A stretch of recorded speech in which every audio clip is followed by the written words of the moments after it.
What does it mean to be a vulnerable Christian man?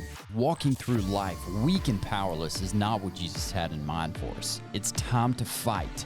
It's time to get comfortable being uncomfortable. We are Obi, Sean, Brandon, and Shane, and this is The Uncomfortable Truth. And welcome back to The Uncomfortable Truth. We are glad to be here today. We have a guest, Louis Castanon, and we'll get into his story in a minute. But every episode we do, we have an uncomfortable opening, something usually pretty personal or something that's happened to us or somebody close to us. And typically I do those things, but Obi's got a story today about being uncomfortable. I've got a small little story, and it's pretty fresh. Okay, we want to hear it. I think you do most of them because you have the most uncomfortable moments in your life. I am fortunately unfortunate. I'm not so sure that you don't create those uncomfortable moments. I will tell you. Okay, so I'll tell you that every one of those stories that I've ever told is true. And and you got more. I've got plenty. We just got back from vacation. I've got some more. Yeah. I need to write them down. But today we want to hear about you being uncomfortable. So, have you ever? That's a lot of times. Never have I ever. Yeah, never have I ever. Have you ever? So, you're laying down, you're asleep. Our little guy is 6, and he's had breathing problems most of his life. So his mama has a baby monitor in his room that she will not take out. Okay. It may be in there till he's like 25. Hopefully he's graduating out of the house at 25. I don't know. As much of a joy as that kid is, maybe it just lives with you. Or he can just live with me for a year and go back to your house, whatever. Yeah. Him be home college. Yes, home college. And so I'm laying there. I don't know if I'm asleep or I'm not, or what. I didn't sleep real great last night. And all of a sudden I hear, "Mama!" And what it's time? on the baby monitor. Okay. It was 2 o'clock. It was 2 a.m. Oh. Yeah, okay. 2 o'clock. Wow. And it sounded like he was wide awake. Okay. She hits the button. "What, Owen? Come here." So she gets up and goes in there. Yeah. I'm like, all right, I'm back to sleep. Yeah. And she didn't come back. Okay. So I'm asleep. And then I get back to sleep, and all of a sudden, beep, beep, beep, is loud. The smoke detector in our room, on our vaulted ceiling. Oh no. Is going off, and I'm like, the very first beep, I was like, whoa. It scared the crap out of me. I was dead asleep. I jump up, can't get up there. Oh my gosh. Got to go get the ladder to get. By this time, or what time is it now? I don't know. I never looked at the clock. Okay. Never looked at the clock. clock. It was after 2 o'clock though. Oh, it was definitely after 2. I finally find a ladder tall enough to reach up there and pull that sucker out of the ceiling. Oh, you just yanked it out. I yanked it out. I was so mad. Fortunately, it yanked out where the connection wires are. Okay. So don't have to replace that. However, I get it off 20 minutes. It took me about 15, 20 minutes. Jeez, I am man. literally like boiling. I'm so mad. I get back in bed. I'm like, all right, back to sleep. I don't close my eyes. Beep, beep, beep, beep, beep. Alarm's going off. Oh, to my get up gosh. in the morning. That's frustrating. I was, and it's first day of school. Yep. First day ever for Owen. Owen. So Owen started kindergarten, and I knew my night of sleep was over, and it was very uncomfortable. Where's your headspace at right now? Because you got to be tired. I'm not in the best headspace, okay. But I'm suck here. It up, I'm Buttercup. here. I'm here. I have a rule: if I have to wake up in the middle of the night, either to go drink some water or whatever I have to do, I do not look at the time. That's good. Because I just know it could either be 1 a.m. or 5:59 a.m. Yes. And I'm not going to risk it. I'm the same way, and I used to not be that way, but I'm that way now, and it can work really great in your favor, but in this case, it was just the opposite. Like, it must have been 5:15 when I got up and fixed everything. Yeah. I got back in bed, and at 6 a.m., boom, it was going off. So I might have got like another 15 minutes of sleep. And, That's super and unfortunate. That's just enough to make you want to, Yeah. be mean to everybody. You're still looking for that REM Yes. at 5 o'clock. Dead gum. We do not recommend yanking your smoke detectors. That's correct. Yes. Don't do Lewis that. is a home builder, Yeah, so we don't. this is against code. Yeah, we don't recommend that.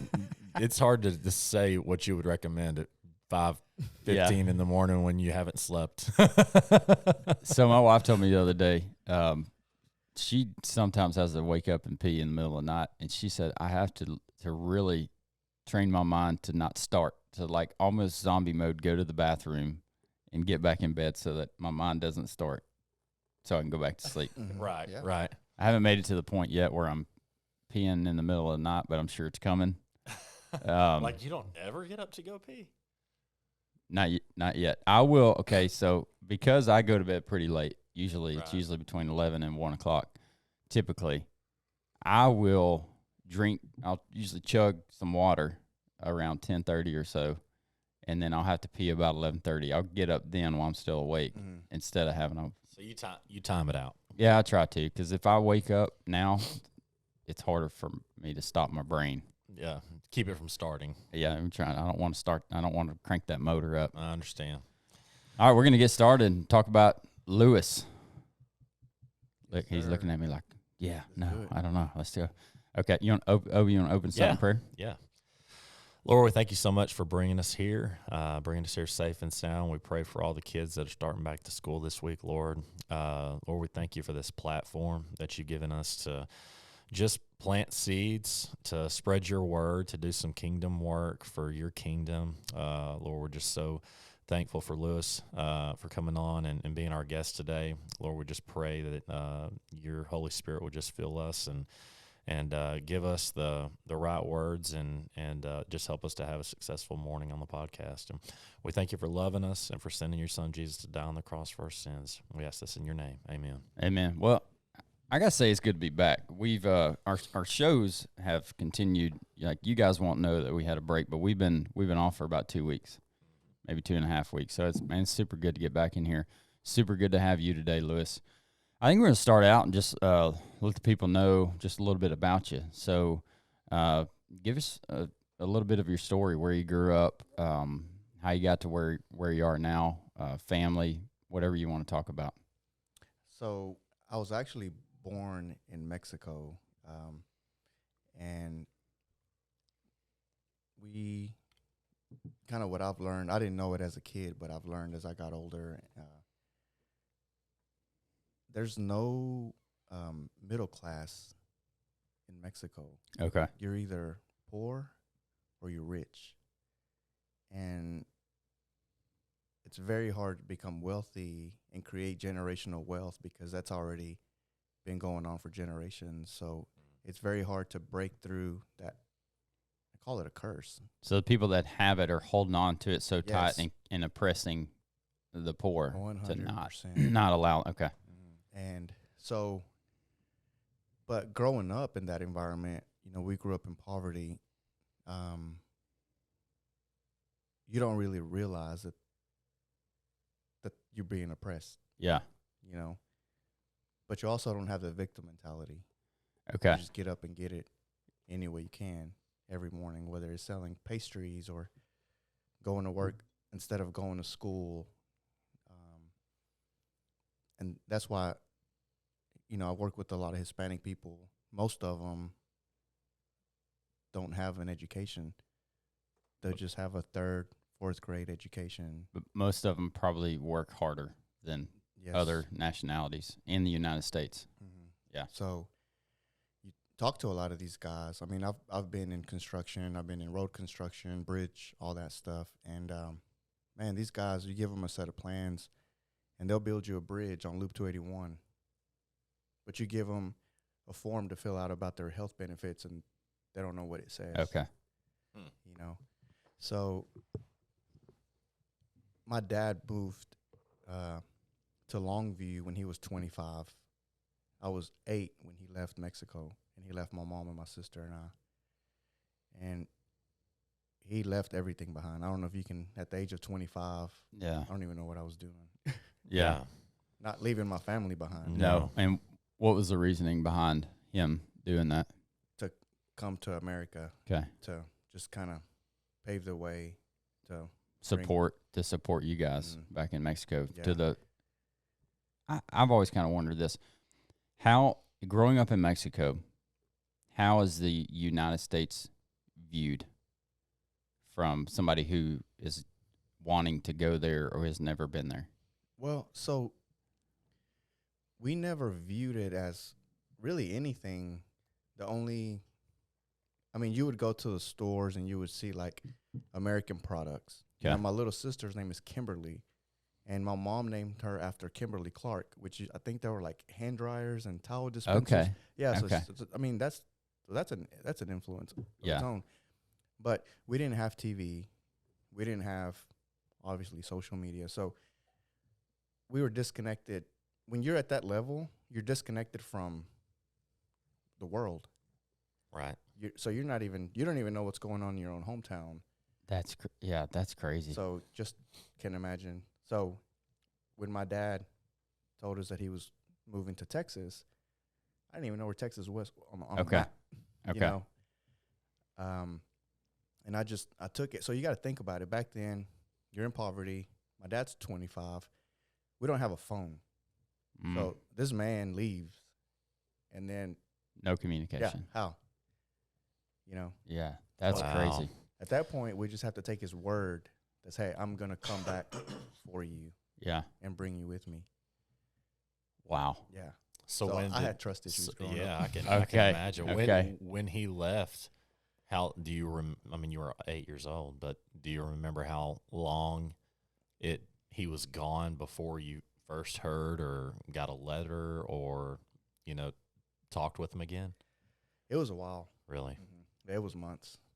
And then I think the entire process, because we did it the right way. We paid, we got our passports. I mean, he brought us here, Right. the right Legally. way. So it took Yeah. longer and it cost more, but we were able, Yeah, you can go through. to do that. You can go through other channels, You can. and a lot of people do. Yeah.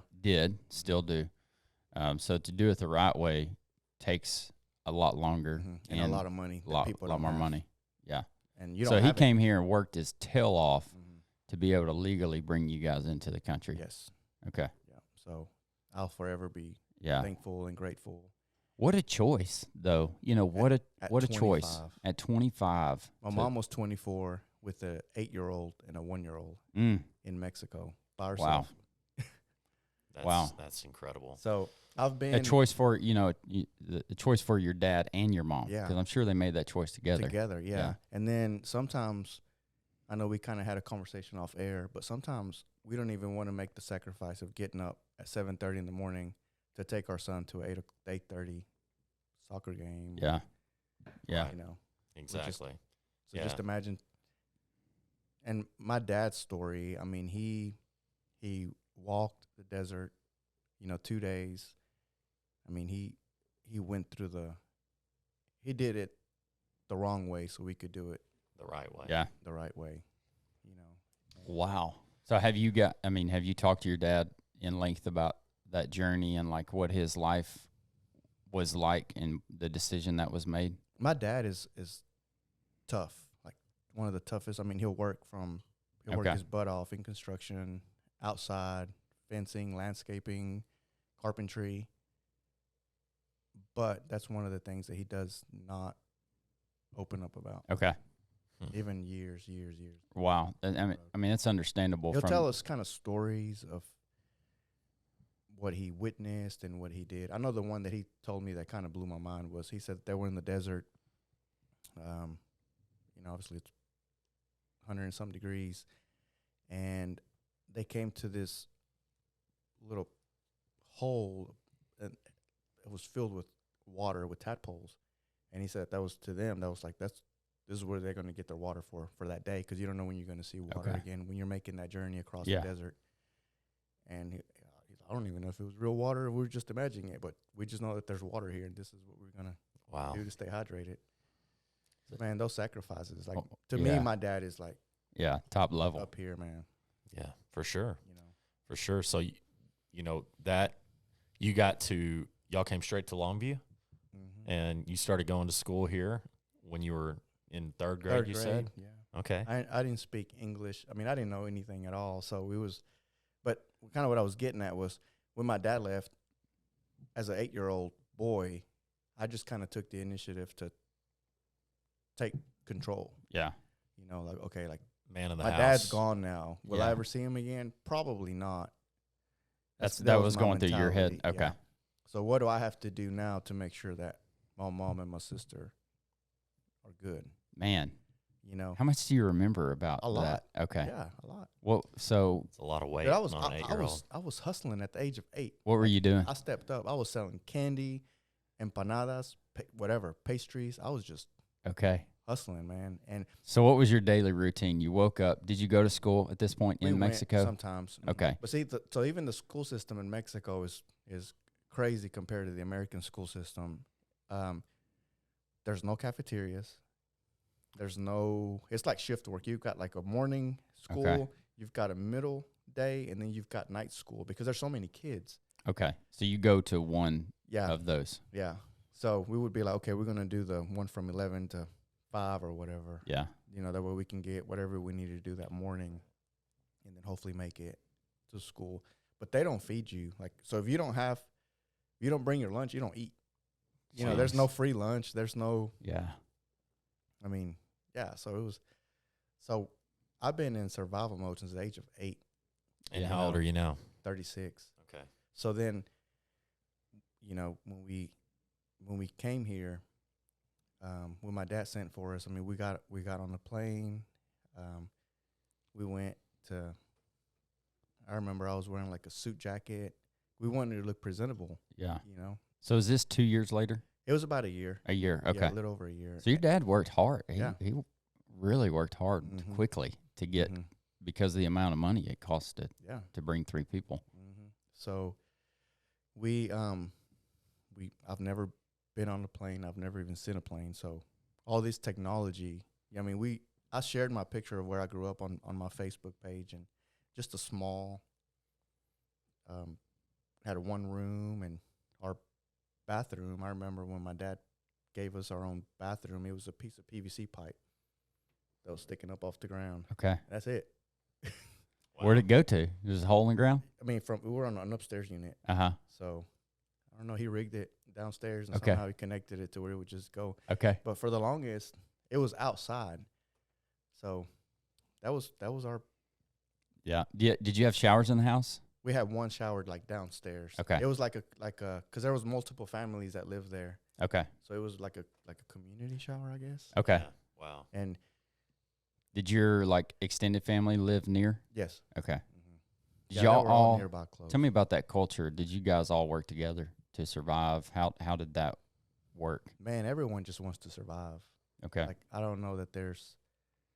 I mean, obviously the Hispanic community and the Hispanic families are very close, but you each have your own family you're responsible for. Okay. You know, so Yeah.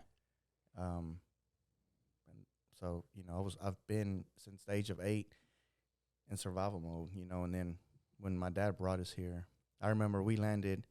Mind you, it's my mom, my sister, and I. We speak no English. We landed at DFW Oh my in goodness. January. Culture shock. In January. And we're coming from Mexico where it's like 90 degrees. Yeah. We land in DFW airport. It's snowing. Oh gosh. Freezing cold. Had you ever seen Wow. snow No, before? we've never or You've never seen a plane, never been temperature. on a plane, or temperature like never freezing seen that, temperatures. never seen snow. Yep. Like this is one day. Yeah. Yeah, like Where did 3 hours. Where did Dad bring us? yeah. So then we land, and then you get off the plane, and everyone's just like scattering, and then we're like scattering. I don't even know that we even had suitcase. I don't even know that we packed anything. Okay. So we're at the terminal. We're in the airport, and we were just, I don't know, in my mind, I'm thinking my dad's going to be there holding a sign. Yeah. And there's thousands of people everywhere. Long story short, we landed at a different terminal. My dad was waiting for us at another terminal.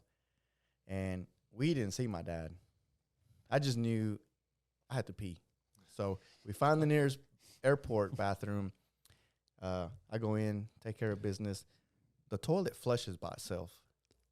Scare the I crap. run. I'm So gone. that's good. Dude, I'm gone. I'm like, You're going from an upstairs toilet with a pipe that you Yes. probably have to pour water down every once in Yeah. a while.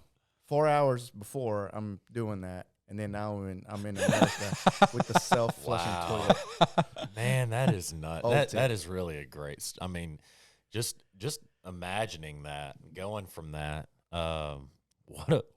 What a culture shock. Yeah. You know, what a life changing. just a toilet. You Just know, a toilet. You know. Were there TVs in the airport when Yeah. you got in Do there? the doors open by themselves?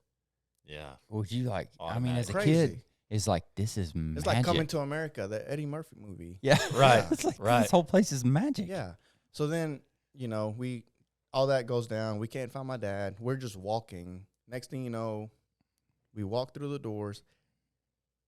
We're outside of the airport on the American side now because we've gone through customs and all that. Okay. We can't go back in. I mean, we're in now. Like, we're Yeah. outside. So my mom was like, we don't know where your dad is. We don't have a way to get a hold of him. We don't have phones. We don't have a phone number. My mom had an address written on a piece of paper Okay. where we needed to go. So get a taxi. Yeah, let's get a taxi. We get in a taxi. My mom gives the guy the address. He was like, oh, yeah, I'll take you. We're like, sweet.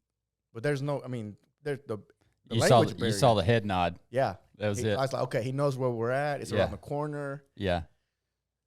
We're gone in a taxi. Mind you, we're coming to Longview from DFW. Oh my goodness. Yes. I know. Wow. So he was going to drive you all the. Yeah, Did he was happy. 'Cause Yeah, he was very he was happy. fixing to make a lot some of bank. money. Yeah. So we're in the back of a taxi and we're like, yeah, we're fixing to go see dad and blah blah blah, and we're still around the corner in 10 minutes. I don't know. We'd never asked him what time, Yeah. how long does it take, nothing. We're just glad, right? 30 minutes go by and we're like, okay. 45 minutes. An hour. I'm like, okay, what is really going on? We can't talk to this guy. I mean, we don't know anything. Right. What do we tell him? Goodness gracious. So we're just, at this point, we're like, okay, we're in panic mode. We're in the back of a taxi in Texas. And it's been an hour and a half. We have not reached our destination. I'm like, this guy's taking us. Back to Mexico. Because we were hear stories about kidnapping. I was Yeah. like, Right. Whenever we know Mexico was the worst at kidnapping. But Right. we would hear stories about, oh, don't go to America because they're going to kidnap you and sell Okay. you. And, that was one of the things you're asking. Yeah. So, Oh, that's interesting. yeah. That the propaganda. Mm-hmm. Okay. Yeah. To keep you from. Keep you oppressed. Yeah. Yeah. So then 2.5 hours later, man, we finally make it to my uncle's house. And, I mean, my dad's still waiting for us at the airport. Oh no. So my dad's calling like every 10 minutes, calling the house. Have y'all heard anything? And then finally my uncle's like, yeah, they're here. Well, then it was time to pay the Wow. taxi guy. Do you remember how much the bill was? Mm-mm. Oh wow. Did y'all have it? Do you remember if I you just had remember there was like a bunch of people that came together, Okay. pulling out their wallets. it? Okay. Like dollar Wow. bills like Just like flying everywhere. Everyone was just from the neighborhood pitching in. That's like, hey. awesome. And then they paid the guy and he left. But I took that Wow. same hustler's mentality, man, that survival mode, and instead of like turning from it, I saw it like mind you, at this point I'm probably 9 by now. Mm-hmm. I see it as, okay, like this is the land of opportunity. I can do whatever I want. Mm-hmm. I'm gonna be a hustler. Yeah. Yeah. So do you ever, it seems like in your story that you never felt like you were a victim. Did you go through bouts of that, or were you always like, hey, I got to go. This is real. I got to support my family. Did you ever go through any kind of victim mentality and come out of it, or were you always just, let's roll? Man, I don't even think I even had time to think. Okay. Because, when you grow up like that, you live your life day by day. Mm-hmm. You don't go to the grocery store. Because I just went to Mexico in December after 27 years. I went to see my family. And I realized a lot of things. Like, you don't go to the grocery store like you do here and get Mhm. groceries for the week. and do your meal prepping and all that. No, you buy what you're gonna eat that day Okay. for lunch, and then you usually buy what you're gonna eat for dinner. If you have If money. you have it, yeah. Yeah, you don't keep your fridge stocked. I don't Then- even know that we had a fridge, Okay. to be honest. So every day you just you go to the market or The nearest corner store, yeah. How far was the corner store or the market? They're all from where- within walking distance. Okay. No vehicles for you guys? Y'all don't No. have anything? No, there's just Motorized? public transportation. But, Okay. But that's about it, yeah. Man. So then I took that survival mode, that mentality, and then now it's like amplified. Mm-hmm. Like now I'm like, okay, there's potential here. you've got resources here. Yeah. Yeah. Yeah. So then I started getting in trouble at a very young age because of that mentality, Okay. because of that cycle that I wasn't able to break, Yeah. So then it turned into just going to the store and buying Snicker bars and Twix and M&Ms, and I was paying back then, I think they were like 25 cents. Mm-hmm. And then I'll keep on my backpack, and then like I'll see the white kids at school. Like school Yeah. was an opportunity Yeah, with a dude. bunch of people to sell stuff. Yeah, and I'll be Wow. like, man, I got Snicker bars 50 cents. Yeah. Like, oh yeah.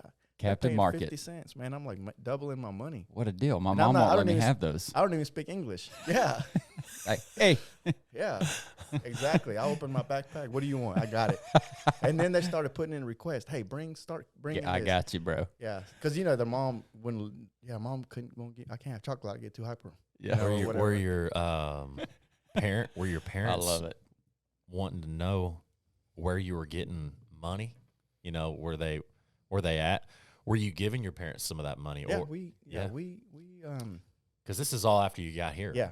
At this point, we're living in my uncle's house. We were sleeping, I think, in the kitchen. We had like a mattress in the kitchen, and yeah, I mean, I was just my dad would give me $5 for lunch, and I wasn't eating lunch. I was just going and Okay. investing it. Turning that Candy. money. That's awesome. When you were 9 and 10 That's years old. awesome. 9 and All 10. right. So, hey, we're going Very to cut cool. this episode off right here. We're going to jump back in Okay. right at the same point or wherever you want to go from there.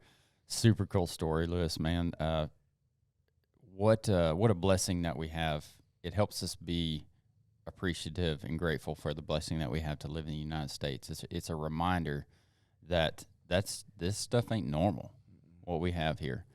Appreciate you guys joining us today. Watch the next episode for the rest of Lewis. Like, share, subscribe. Send this out to people. Help us reach more people for Jesus. Go out and kick the day in the face, and we'll catch you on the next one.